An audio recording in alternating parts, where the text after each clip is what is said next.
नमस्कार। भोरे भोर के एक और अहम एपिसोड में आपका बहुत बहुत अभिनंदन करते हैं, स्वागत करते हैं। और ख़ास करके ये एपिसोड बिहार और बिहार के 2 सीटों पे हो रहे उपचुनाव कुशेश्वर स्थान और तारापुर की जनता के लिए बेहद अहम है। यदि आप किसी भी दल के समर्थक हैं तो आपके लिए ये अहम होगा, क्योंकि आज हम वो गणित बताने जा रहे हैं ठीक वोटिंग से एक दिन पहले, जिस गणित को लेकर के पूरी चर्चा चल रही है, दावे हो रहे हैं। और उन दावों में एक बात तो तय नज़र आ रही है कि किस तरह से ये समीकरण बैठेगा, कौन जीतेगा कौन हारेगा, ये पूरा समीकरण बैठाने की कोशिश हो रही है।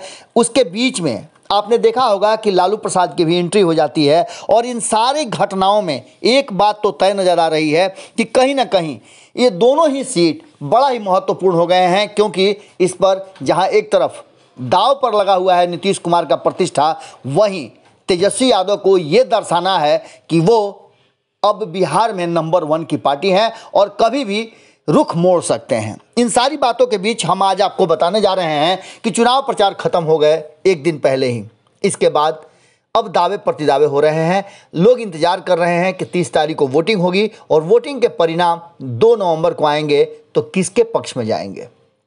आपको बता दें कि कुशेश्वर स्थान विधानसभा सीट का इतिहास जो रहा है, इसका 2008 में परिसीमन हुआ था और उसके बाद से लगातार ये चर्चा में रहा है। शशि भूषण हजारी, जिनकी इंतकाल होने के बाद ये सीट पर उपचुनाव हो रहे हैं, वो जनता दल यूनाइटेड और भारतीय जनता पार्टी दोनों के टिकट पर चुनाव लड़ चुके हैं और जीत भी चुके हैं। 2010 में शशि भूषण हजारी बीजेपी से चुनाव लड़े थे और जीते भी थे।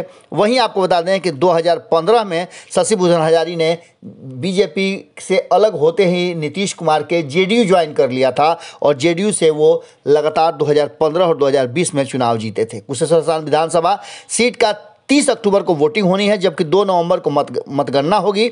और कुशेश्वर स्थान विधानसभा क्षेत्र में लगभग कुल जो 2,55,000 के आसपास मतदाता हैं, जिसमें पुरुषों की संख्या 1,34,000 के आसपास है और 1,20,000 महिलाएं इस विधानसभा में मतदान का प्रयोग करती हैं, जिसके लिए 264 मतदान केंद्र बनाए गए हैं। और 2020 के चुनाव को अगर देखें तो जनता दल यूनाइटेड ने इस सीट पर कांग्रेस के प्रत्याशी को 7,200 से ज़्यादा मतों से हराया था। और इस बार का समीकरण आपको पता है, यहाँ मुकाबला त्रिकोणीय कहें तो ज़्यादा बेहतर होगा, चतुष्कोणीय भी आप कह सकते हैं। 2020 की अगर बात कहें तो पूरी तरह से इस चुनाव में बहुत कुछ देखने को मिला था और इस बार भी चुनाव में बहुत कुछ देखने को मिला। दरभंगा जिले में आता है कुशेश्वर स्थान विधानसभा।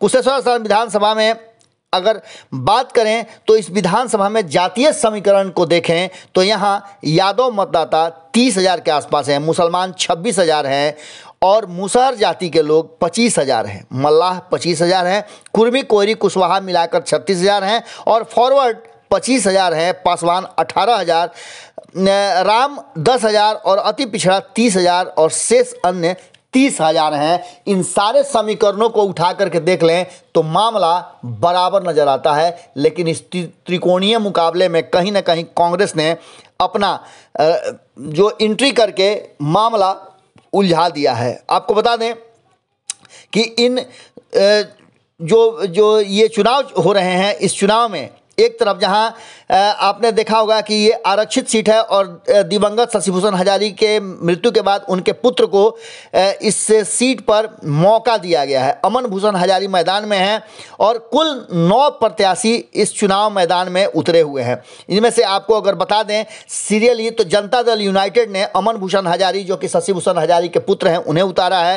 राष्ट्रीय जनता दल ने गणेश भारती को उतारा है और एक बड़ा ट्विस्ट इसमें आया है कि उन्होंने माझी समाज से आने वाले गणेश भारती को उतार करके जीतन राम मांझी को चैलेंज किया है और कहा है कि आने वाले समय में माझी समाज के सर्वमान्य नेता के रूप में गणेश भारती उभर करके चुनाव जीतने के बाद आएंगे। वहीं लोक जनशक्ति पार्टी अगर रामविलास की बात करें तो अंजू देवी को उतारा गया है। वहीं कांग्रेस की बात करें तो कांग्रेस ने अतिरेक कुमार को स्थान दिया है। जन अधिकार पार्टी ने भी अपना उम्मीदवार उतारा था, लेकिन वो कांग्रेस को समर्थन दे चुके हैं। कांग्रेस के लिए वो पूरी तरह से अपना प्रचार प्रसार भी कर रहे हैं। पप्पू यादव का आपने देखा होगा रोड शो या अन्य बातों में। समता पार्टी की बात करें तो समता पार्टी ने सच्चिदानंद पासवान को उतारा है। वहीं अगर बात करें तो स्वतंत्र में जीवछ कुमार हजारी हैं और स्वतंत्र उम्मीदवार हैं राम बहादुर आज़ाद।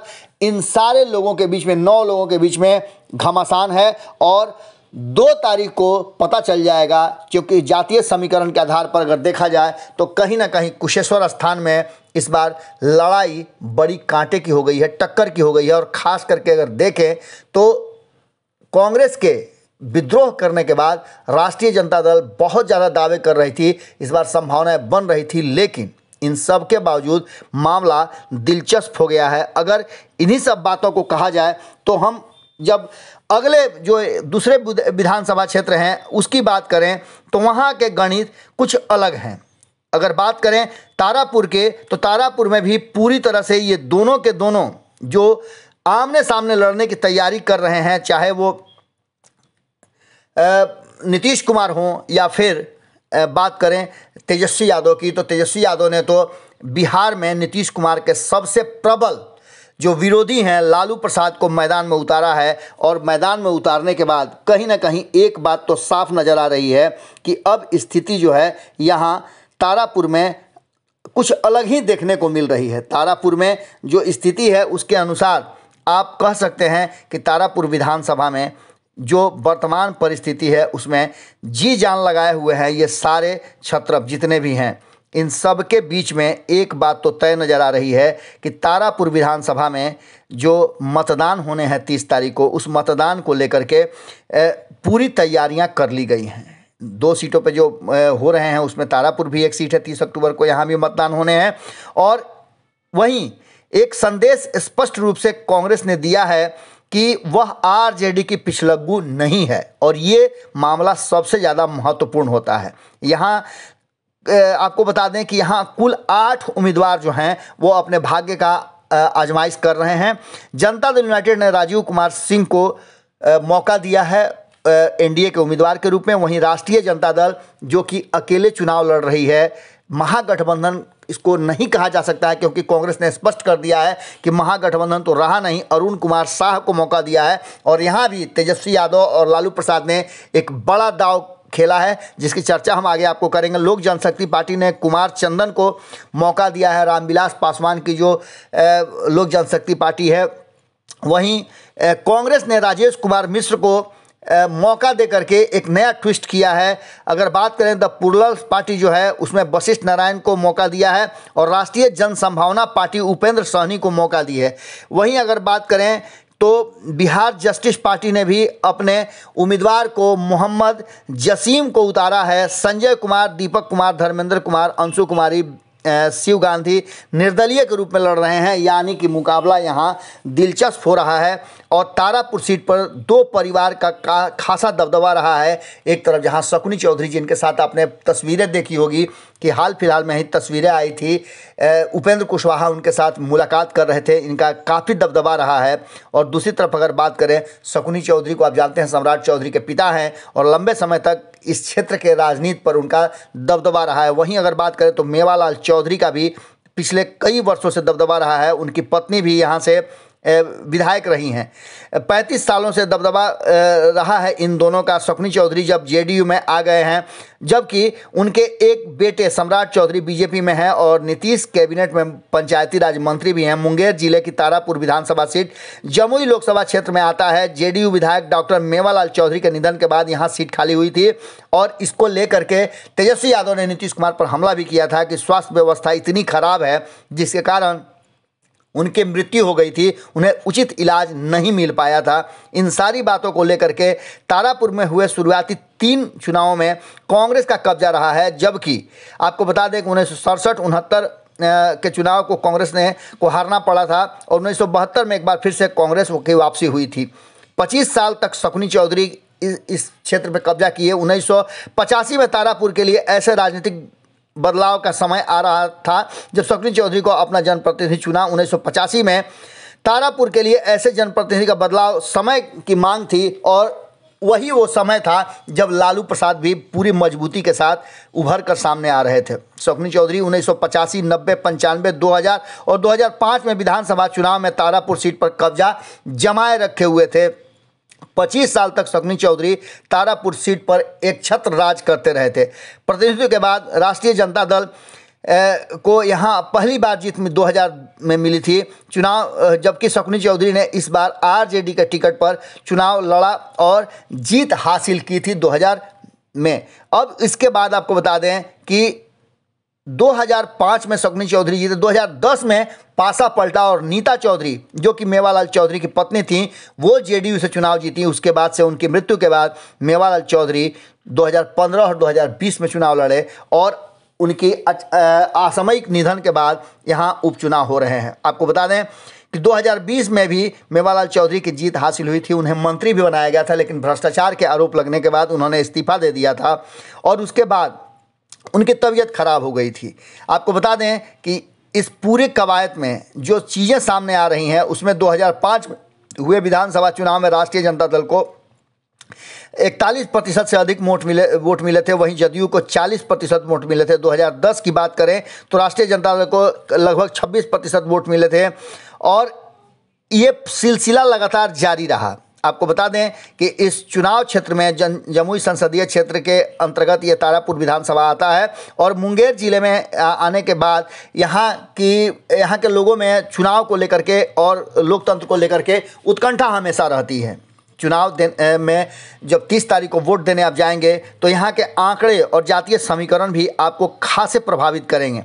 अगर बात की जाए तो यहाँ लोक जनशक्ति पार्टी भी अब मजबूती के साथ है और कांग्रेस भी मजबूती के साथ अपना दावा पेश कर रही है। बिहार में सियासी घमासान मचा हुआ है और इन सभी राजनीतिक दल तारापुर की सीट पर अपनी जीत का दावा कर रहे हैं। कभी तारापुर सीट पर शकुनी चौधरी की तूती बोलती थी, आज उनके बेटे बीजेपी में हैं और ये बात हमने आपको पहले भी बताया था। अब देखने वाली बात यह होगी कि जिस तरह से लालू प्रसाद ने तारापुर में जा करके नीतीश कुमार का पोल खोला है और वहाँ की जनता से आशीर्वाद मांगा है, उसके बाद क्या परिवर्तन होता है। देखा जाए तो कहीं ना कहीं पूरी तरह से एक बात तो स्पष्ट नज़र आ रही है कि ये चुनाव जो हैं वो त्रिकोणीय हो गए हैं और इन त्रिकोणीय चुनाव में एक बात पक्का नज़र आ रही है कि जीत हार का दावा भले ही कोई कर ले, लेकिन जीतेगा वही जिसको तारापुर की जनता अपना आशीर्वाद देगी। आशीर्वाद किसे देगी ये 2 तारीख को पता चलेगा, लेकिन जब आप वोट देने जा रहे हैं तो जातीय समीकरण के आधार पर भी एक बड़ा दाव खेला है यहाँ तेजस्वी यादव ने। यहाँ निर्णायक वोटर जो हैं वो हैं, हमने आपको पहले भी बताया था कि राजपूतों का वोट यहाँ बहुत ज़्यादा निर्णायक होगा, वो किसके तरफ जाते हैं। जहाँ एक तरफ आपने देखा होगा कि बड़ा दाव खेलते हुए तेजस्वी यादव ने यहाँ से वैश्य उम्मीदवार को उतारा है, लेकिन उनके इस चालाकी को और इस राजनीतिक जो सूझबूझ है उसको नीतीश कुमार ने समझ लिया था और गेम यहाँ भी त्रिकोणीय है। कौन जीतेगा कौन हारेगा ये तो 2 तारीख को ही पता चलेगा। वोटर कल जब वोट देने जाएंगे तो उनके मन में क्या होगा ये ज़्यादा महत्वपूर्ण है। जुड़े रहिएगा भारत लाइव के साथ, खबरें लगातार जारी है। बहुत बहुत धन्यवाद, नमस्कार। अगर ये वीडियो पसंद आई और वह बिहार के राजनीति और बिहारियत से सरोकार रखेनी तो सब्सक्राइब बटन दबा के चैनल के सब्सक्राइब कर ली। ओजे एगो घंटी बा, ओकरा बटन दबा देला से कुल सटीक और मारक खबर रुआ मुफ्त में मिल जाई। अगर रुआ पत्रकारिता के हमनी के नया प्रयोग में सहयोग कर चाहतानी तो ज्वाइन बटन दबा दी। पेटीएम नंबर नोट कर ली 9386816700। धन्यवाद।